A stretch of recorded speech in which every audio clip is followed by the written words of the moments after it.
في مكان ما وسط لشوينێک لە تۆپۆگرافیاکانی کوردستان قەڵای دوین ماوەی نزیکەی 5 سەدەیە پاسەوانی ڕێگا و چیا و دۆڵەکانی ئەم شوێنە دەکات. ئەم قەڵا سەرکەشە بە درێژایی سەردەمە جیاوازەکان گەواهیدەری چەندین دەستکەوت و گۆڕانکاری بووە تا دەگاتە ساڵی 2025.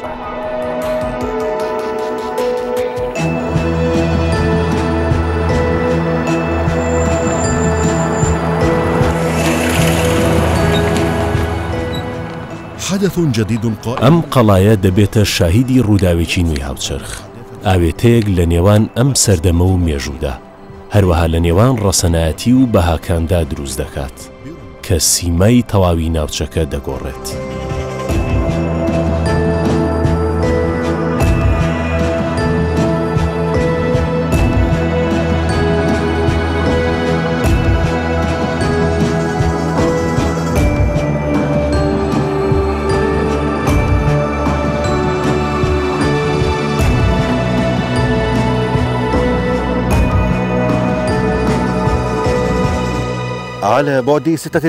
لە دووری 56 کیلۆمەتر لە قەڵای هەولێر ئێستا لەسەر بنکەی دەریاچەیەکی داهاتوو وەستاوم کە دەبێتە بەنداوێکی گەورە. لێرە کارکردن بە خێرایی و بە دەست و قاچ بەردەوامن و لێکۆڵینەوەکانیش بۆ دروستکردنی بەنداوی دوین بەردەوامە. کارەکە چۆن دەکرێت؟ با بیبینین.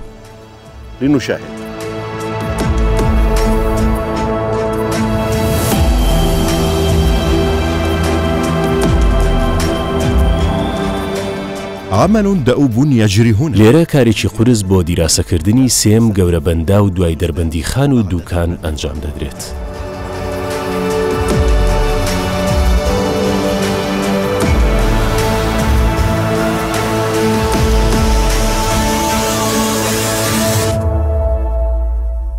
يمكن نستغلها المنطقة كمنطقة سياحية. دەکرێت ئەم ناوچەیە وەک ناوچەیەکی تەواو گەشتیاری سوودی لێوەربگیرێت، چونکە کەوتووەتە ناوچەیەکی شوێنەواری وەک قەڵای سەلاحەدینی ئەیوبی کە ئێستا بە سەرمانە هەڕوانێت. ئەو قەڵایە شوێنی سەرەکی مانەوەی سەرکردەی کورد سەلاحەدینی ئەیوبی بوو، هەروەها یەکێکیشە لە ئامرازەکانی ڕاکێشانی سەرنجی گەشتیارانی ناوچەکە لە هەموو لایەکەوە. السياح للمنطقة من كل الأطراف.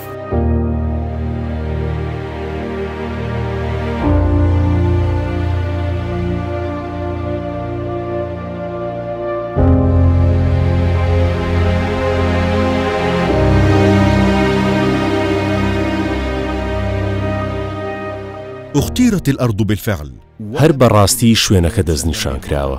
دەستنیشانکردنیشی بەجارێ کارێکی ئاسان نەبووە، لەبەرەوەی چەندین توێژینەوەی قوڵ لەسەری ئەنجام دراون کە گونجاوی ناوچەکە بۆ دروستکردنی بەندا و پشتڕاست دەکەنەوە کە لەلایەن کۆمەڵی سینێکی کوردیەوە بۆ بیناسازی و لە 100% دەستی ناوخۆی ئەنجام دەدرێت. لە دەستپێکی کارەکەدا گونجاوی شوێنەکە پشتڕاستکرایەوە، دوایەوەی شارەزایان گەیشتنەوەی کە ئەو دۆڵەی لە نێوان هەردوو شاخی دوین و گەروی برایمان هەڵکەوتووە بە تەواوی ئامادەیە بۆ ئەوەی ببێتە شوێنی ڕاستەقینەی بەنداوی داهاتووی دوین. ئەمەش لە ڕێگەی ڕووپێوێکی ئاسمانیەوە بۆ تەواوی شوێنی بەنداوەکە و لە ڕێگەی فڕۆکەیەکی درۆنی تایبەتەوە ئەنجام دراوە. الأهداف استراتيجية تبع بعد خزن المياه. ئامانجا ستراتیژیەکان دوای گلدانەوەی ئاو هەڵبەتە بۆ ئاودێری، وزەی کارەبا، سامانی ماسی و گەشتیاریە. ئێستا ئێمە لە هەرێمی کوردستان پێویستمان بە فراوانکردن و دەستەبەرکردنی زیاتری کەرتی گەشتیاریە. ئەو کەرتە گەشتیاریەش لەسەر بەنداوەکان بنیادەنێ. پشت بە بەنداوەکانە بەستین، چونکە بەنداوەکان زمینەیەکی فراوانترە ڕەخسێنن بۆ گەشتیاری. نعتمد على السدود لأن السدود يوفر لك المكان أوسع للسياحة.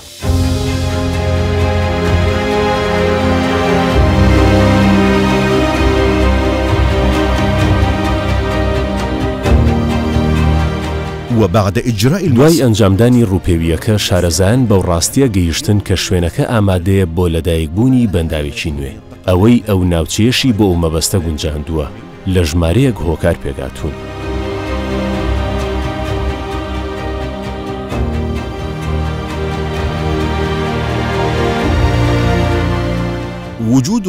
لەوانەش بوونی حەوزێ بۆ بەنداوێکی سروشتی کە بۆ ملیۆنان مەتر سێجای ئاو فراوان دەبێت.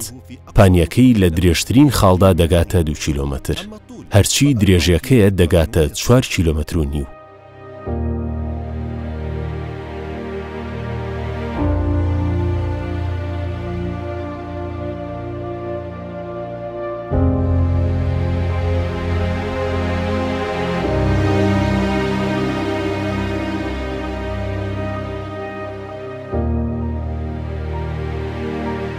مرور رافد دوين وسط پیاڕۆی ڕووباری دوین دەکەوێتە ناوەڕاستی دۆڵەکە کە وەک دەریاچەیەک وایە بۆ ئەو ئاوەی لە چیای سەفین و ناوچەکانی دەوروبەریەوە دێت کە ڕووبەری ڕێڕەوەکەی دەگاتە 270 کیلۆمەتری چوارگۆشە.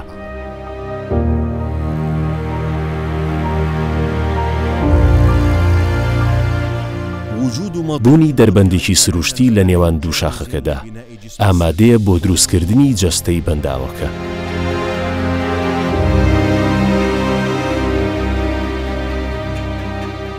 لەمەش زیاتر دیوارە کۆنەکانی قەڵای دوینی مێژوویی بەسەر دەریاچەی بەنداوە چاوەڕوانکراوەکەدا دەڕوانێت کە دەبێتە شوێنی زیارەتکردنی شوێنەواری و گەشتیاری و دڵخوازان ڕوویتە دەکەن بۆ ئەوەی وێنەیەکی کوردی ڕەسەن بچێشێ و مێژوو بە مۆدێرن بکات.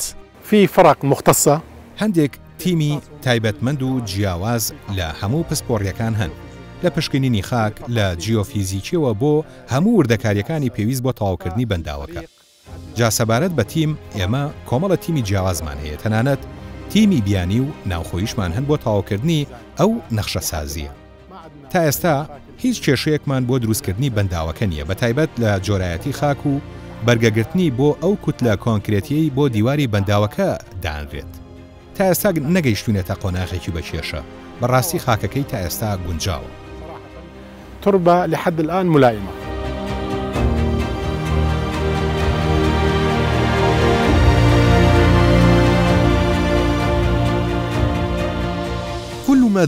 هەموو ئەوەی باسکرا دۆڵی دوینیان کردووەتە شوێنێکی لەبار بۆ ئەوەی بەنداوێکی گونجاوی لێ دروست بکرێت. وێ ڕایەمە شارەزایان هەڵسەنگاندن بۆ پەیکەرە جیۆلۆجیەکان و سیستمی هایدرۆلۆجی شوێنەکە و ئەو مەترسیانە دەکەن کە ڕوبەڕووی شوێنی بەنداوەکە دەبنەوە. هەموو ئەمەش لە خوار توێکڵی زەوی ئەنجام دەدرێت. سەردانی شوێنێکی نزیکی پەیکەری بەنداوەکەم کرد کە سامپڵی توێژەکانی ناخی زەوی لێوەردەگیرە بۆ زانینی مەترسیەکان و چارەسەرکردنیان.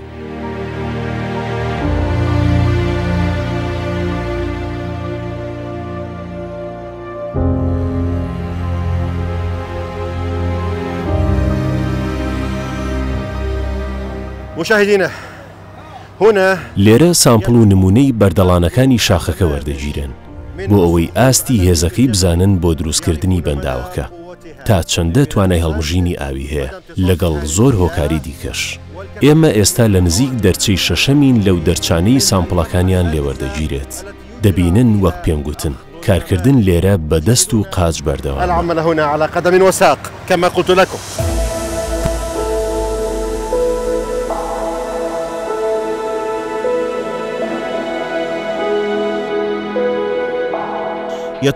پشکنینی خاکەکە بۆ زانینی ژمارەیەک هۆکار ئەنجام دەدرێت. گرنگترینیان هێزی خاکەکە، خاسیەت و پەستان و ڕاکێشان، بۆشاییەکانی خاک، دزەکردنی ئاو و گلدانەوەی، کێشی بەردەکان و تا پشکنینەکانی دوایی.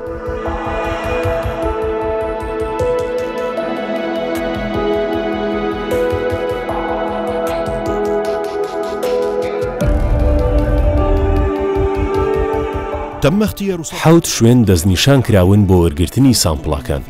5 دەکەونە شوێنی دروستکردنی دیواری ئەو بەنداوەی چاوەڕێ دەکرێت دروست بکرێت.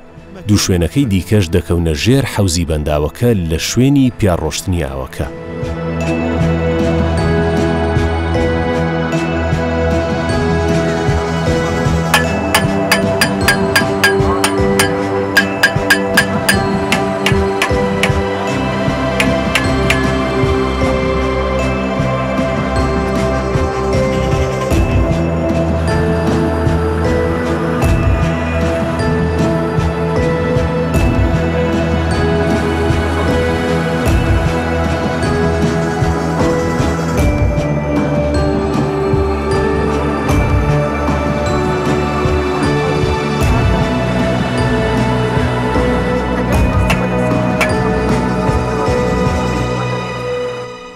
ما تم التوصل إليه ئەوەی تا ئێستا پێی گەیشتوونەوەیە کە پێویستە چینی نیشتووی هاوچەرخ و توێکڵی خاک و چەوی شوێنی دروستکردنی بەنداوەکە لا ببرێت. ئەویش ئەو چینەیە کە بە ڕەنگی سەوزی کاڵ ڕەنگراوە بەوەی کە گونجاو نییە بۆ ئەوەی بکرێنە بناغی پەیکەری بەنداوەکە. بۆ مەبەستەش بەم دوایانە هەڵکەندنی 5 تا 15 مەتر لە چینەکانی زەویدا ئەنجام دراوە. چینی شینیش پێویستی بەلابردن هەیە لەبەرەوەی لەو خاکە دروست بووە کە پاشماوەی ڕێڕەوی ڕووبارەکە بووە و بەهۆی ئاوە لە نیشتووە وردەکان شۆراوەتەوە و چیتر گونجاو نییە بۆ بەرگەگرتنی فشارەکانی دیواری بەنداوەکە. هەرچی چینە زەردەکەیە ئەویش چینێکی دیکەیە کە پێویستە ئەویش لا ببرێت. وێڕایەوەی ئەو بە چینی جیرکۆز ناسراوە کە تایبەتە بە دروستکردنی بەنداوەکە، بەڵام لەو قوڵایەدا پێویستە لا ببرێت. ئەویش بەهۆی تێکەڵبوونی بەخۆڵی ئاسایی. لە کۆتاییدا پسپۆڕان سەرکەوتوو بوون لە گەیشتن بەو چینەی بۆ دروستکردنی بەنداوەکە لەسەری گونجاوە. ئەویش ئەوەیە کە بە ڕەنگی پەمەیی ڕەنگراوە. ئەو چینە بە تەواوی جیرکۆسە و لە چەند چینێکی پتەوی بەردەڵانی خاکی پەستێنرا و پێگاتووە و لەگەڵ چینە تەنکەکانی بەردەلمیەکان و بەردەخۆڵیەکان و چینە گیریەکان لەسەر یەک هەڵچنراون. ئەو چینەشە کە مەبەستی سەرەکیە.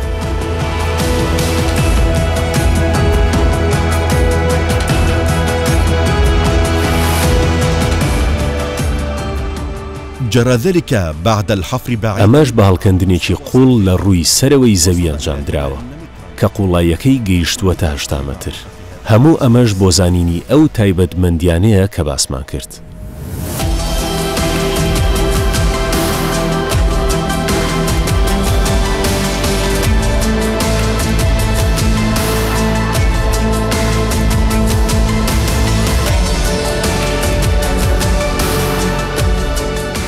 أرسل رئيس وزراء حكومة إقليم كردستان مسرور بارزاني سەرۆکی حکوومەتی هەرێمی کوردستان بەردی بناغی بەنداوی دوینی لە 16 ئەیلولی ساڵی 2024 دانا و لە ڕێوڕسمی کردنەوەی داگوتی بە تاوبوونی بەنداوی دوین ئەو ناوچەیە دەبێتە یەکێ لە گرنگترین ناوەندەکانی گەشتیاری و ئابووری. بە تاوبوونیان بەنداوە و بە نوژانکردنەوە و گرنگی پێدانی یاساوەرە مێژوویەکان ئەم دەڤەرە دەبێت بە یەکێک لە گرنگترین ناوەندەکانی گەشتیاری لە ڕووی سروشتی و شوێنەواری.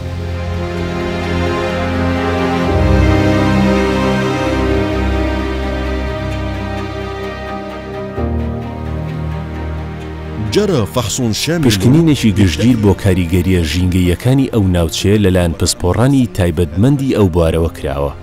ئەو پشکنینە کوالێتی ئاو و هەوا و ئەو ڕووبارە ئاویانەی لەخۆگرتووە کە دەڕژێنە شوێنی بەنداوەکە. لەبەر ڕۆشنایی ئەمە چەند وێزگەیەک بۆ چارەسەرکردنی ئاوڕۆکان دروست دەکرێت کە دەڕژێنە ناو ڕووبارەکە بەر لەوەی بگاتە ناو دەریاچە بەبەستدارەکە. لبحيرة السد المنشودة.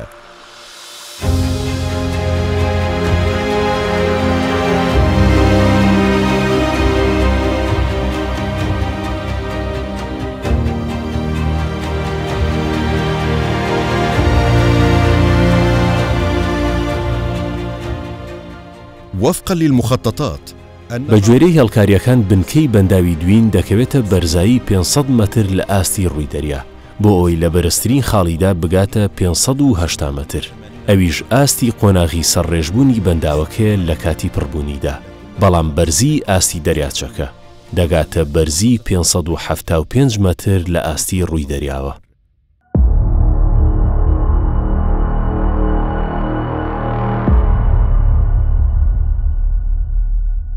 وبهذا الامتلاء يتسع وادي السد الذي تبلغ بەو پڕبوونەش فراوانی دەریاچەی بەنداوەکەی دەگاتە 5 کیلۆمەتری چوارگۆشە و توانای گلدانەوەی 100 ملیۆن مەتری سێجای ئاوی دەبێت. دوین لە جۆری بەنداوە کۆنکریتیەکانە، واتە گرافیتی دام کە بەرگەی فشاری ئاوی زۆر دەگرێت. بنکەکەی لەسەر پانی 80 مەتردا دەندرێ و هەمووی بە هەزاران تۆن چیمەنتۆی ڕاق پڕ دەکرێتەوە.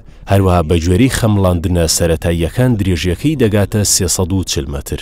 بە پێچەوانی بەنداوە خۆڵیەکانیش کارکردن لەو جۆرە بەنداوانە و پڕکردنەوەی لە یەک کاتدا ئەنجام دەدرێت. تقریبا أكثر من 400 نزیکەی زیاتر لە 400,000 مەتری چوارگۆشەی کۆنکرێتی پێویستە کە پێوترێت RCC. دواتریش 100,000 مەتری دیکەی سێجا لە کۆنکرێتی ئاسایی و پتە. واتە بۆ تەواوکردنی کۆی بەنداوەکە زیاتر لە 500,000 متر سێجا کۆنکرێتی پێویستە. يحتوي كل سد.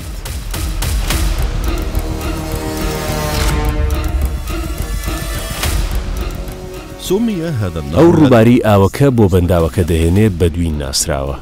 ئەویش لەبەر تێپەڕبوونی بە ئاوڕێژەکەی گوندی دویندا لە شەقلاوە بەرەو گوندی زۆزکە و دواتریش بە دویندا تێدەپەڕێ و پاشانیش بەرەو شێخ توراب.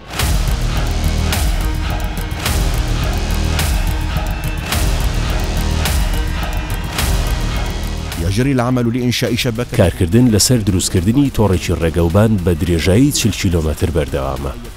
ئەمە ژوا لە شوێنی بەنداوی دوین دەکات ببێتە شوێنێکی تەواو گەشتیاری. ناوچی بەنداوەکە بە شەقلاوە و هەولێر و گوندی گڕاوەوە دەبەستێتەوە.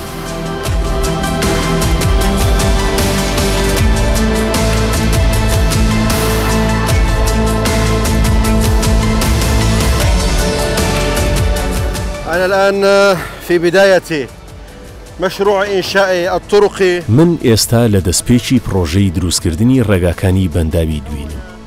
ئەو ڕێگانە لە 40 کیلۆمەتر پێکاتون. بەڵام ئەم ڕێگەیە ئەوەیە کە دەگاتە بەنداوەکە و پەیکەری بەنداوەکە و درێژیەکەی 1 کیلۆمەتر و نیوە. کارکردن لێرە بەبێ پچڕان بەردەوامە. لەگەڵمان بەردەوام بن. تابعوا المزيد.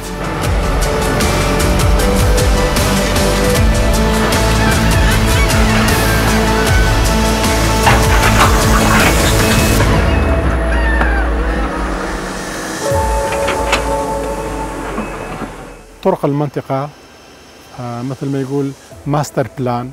ڕێگاکانی ناوچەکە وەک دەڵێن ماستەر پلانی سەر بەنداوەکە لەو ناوچەیە. سەرەتاکەی لە هەولێرەوە بە دووسایید بەرەو شەقلاوە دەست پێیەکە. هەروەها ڕێگایەکیش بە دەوری بەنداوەکەدا و ئەو ڕێگەیانەی بەرەو بەنداوەکە دێن بە شێوەیەک کە بۆ هاوڵاتیان و وەبەرهێنەران و گەشتیاران فراوان بێت تاوەکو بە ئاسانترین ڕێگە بتوانن بێنە ناو ئەم ناوچەیە. زائر أو السياح بأسهل طريقة يوصل المنطقة.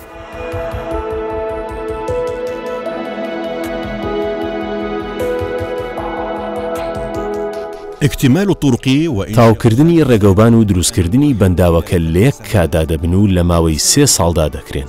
هەرچی ساڵی چوارەمە ئەوە تایبەت دەبێ بۆ گلدانەوەی کۆتایی واتە ماوەی گشتی 4 ساڵ یانیش کەمترە. هسه حاليا نحن بمرحلة ئێستا ئێمە لە قۆناغی نەخشەسازی بەنداوەکە داین. نەخشەسازی زنجیرەیەک پڕۆسە لە خۆوەگرێت لەوانە جیۆفیزیک، جیۆتەکنیک، جیۆلۆجی و هایدرۆلۆجی. هەموو ئەمانە گرنگن بۆ دروستکردنی کۆی بەنداوەکە بە تایبەت کە ئێستا ئێمە وەکوتمان لە قۆناغی نەخشەسازیدا. ماوەی پێویست بۆ تەواوکردنی کۆی نەخشەسازی و تەواوکردنی یەکجارەکی بەنداوەکە نزیکەی 3 ساڵ. حدود 3 سنوات.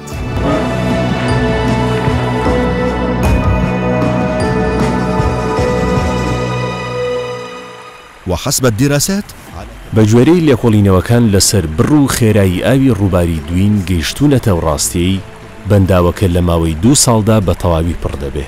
لە هەر ساڵێکدا 50 ملیۆن مەتری سێجای ئاو گلدەداتەوە. هەڵبەتە ئەم قۆناغا تایبەتە بە دروستکردنی ڕێگاکان و تەواوکردنی بەنداوەکە و پڕکردنی. دەکرێت دوای ساڵێکیش بەنداوەکە تەواو بێت و پڕیش بکرێت چونکە ناوچەکە ئاوی پیا ڕوات و وەکە زانرێت ڕووبارەکە زیندووە و ئەو ناوچەیەش زۆر فراوانە کە ئاوی لێزمە بارانەکانی لەو ڕووبارەدا کۆ بێتەوە بە تایبەت کە ناوچەکەش شاخاویە. غزيرة وخصوصا منطقة جبلية.